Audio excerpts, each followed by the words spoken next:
cette raison que je tiens tant à ce que vous passiez par l'île de Trisda, vos comédiens et vous. Je suppose qu'il est inutile d'insister, mais j'espère sincèrement que vous envisagerez de nous rendre visite. Avec tout mon espoir, Scarlett de l'île conquise de Trisda. En 57 de la dynastie des Lentines. Cher maître légende, cette lettre sera la dernière que vous recevrez de ma part. Je vais bientôt me marier. Il est donc préférable que vos comédiens et vous ne veniez pas sur Trisda cette année. Scarlett Dragna. En 57 de la dynastie des Lentines.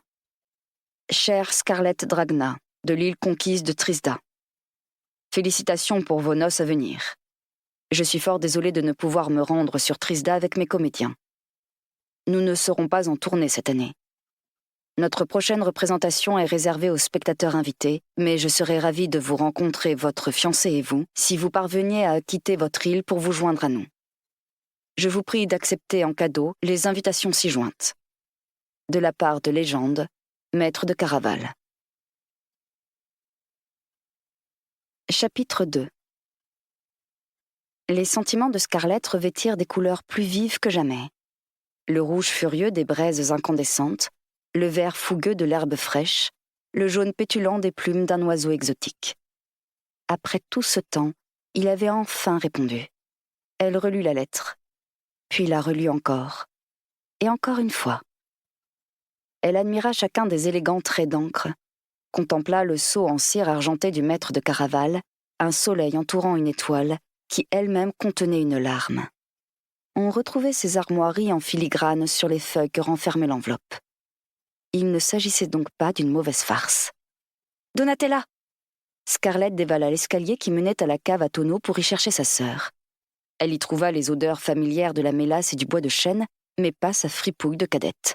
« T'es là, où es-tu » Des lampes à pétrole projetaient une lueur ambrée sur les bouteilles de rhum entreposées là et sur plusieurs barriques qu'on avait remplies récemment. En passant, Scarlett entendit un gémissement et une respiration forte. Tella avait dû boire un peu trop après avoir subi la méchanceté de leur père, comme cela arrivait souvent, puis s'endormir par terre quelque part par là. « Donna ?» Scarlett s'arrêta net en voyant sa sœur. « Salut, Scar !» fit Tella. Elle affichait un grand sourire benêt qui découvrait ses dents blanches. Elle avait les lèvres rouges et enflées, et ses boucles d'un blond doré étaient en désordre. Mais ce qui fit balbutier Scarlett, ce fut le jeune marin qui serrait Tella par la taille. « Je vous dérange peut-être. »« On reprendra plus tard, vous inquiétez pas. » rétorqua le matelot. Il s'exprimait avec un accent chantant de l'Empire du Sud, bien plus doux que ceux de l'Empire méridien que Scarlett avait l'habitude d'entendre. Tella gloussa, mais eut au moins la délicatesse de s'empourprer un peu. « Scar, tu connais Julien, n'est-ce pas ?»« Enchanté, Scarlett », déclara Julien avec un sourire enjôleur. Au lieu de répondre « moi de même », comme l'aurait exigé la politesse, Scarlett scruta les mains de Julien, encore posées sur les jupons pervenches de Tella. Il triturait les franges de sa robe à tournure, comme un enfant impatient d'ouvrir un cadeau. Julien vivait sur l'île de Trisda depuis un mois seulement. Lorsqu'il avait débarqué de son navire, ce grand et joli garçon à la peau cuivrée avait attiré les regards de nombreuses femmes. Même Scarlett l'avait brièvement admiré, mais elle s'était bien gardée de se pâmer devant lui. « T'es là, je peux te parler seule à seule ?» Scarlett adressa un signe de tête courtois à Julien, puis dès qu'elles furent assez loin pour qu'il ne puisse plus les entendre, elle s'emporta. « Qu'est-ce que tu fabriques, voyons ?»« Toi qui vas te marier, je te croyais au courant de ce qui se passe entre un homme et une femme. » rétorqua Tella en donnant un petit coup taquin dans l'épaule de sa sœur. « Ce n'est pas du tout la question. Tu sais ce qui se produira si Père te surprend ? C'est bien pour ça que je n'ai pas l'intention de me faire prendre. Cesse un peu de plaisanter. Je ne plaisante pas du tout.